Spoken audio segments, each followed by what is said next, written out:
हाँ भाई, लोग जितने बंदे न्यू हैं पोल्ट्री में उनको लग रहा है कि हाँ यार हमारा बच्चा गर्मियों के दिनों में बहुत मरा है। हम गर्मियों के दिनों में बच्चा इसलिए मरता है ताकि उनको जो है साउंड की प्रॉब्लम आ जाती है। हाँ, ये है सबसे बेस्ट मेडिसिन ग्रिपोजोन 285। ये भाई साउंड की सबसे बेस्ट मेडिसिन है। मैं 40 ml डालता हूँ, जो कि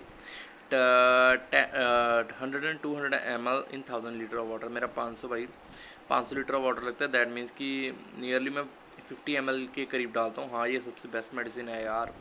मतलब इससे आपका इतना है कि आपकी साउंड की जो प्रॉब्लम है ना, सिर्फ और सिर्फ 2 से 3 दिन में ख़त्म हो जाएगी। हाँ, मेरे पहले बच्चे की मोर्टेलिटी बहुत हुई थी, पर अब मेरी मोर्टेलिटी बिल्कुल कंट्रोल में, 0 के बराबर मेरी मोर्टेलिटी है।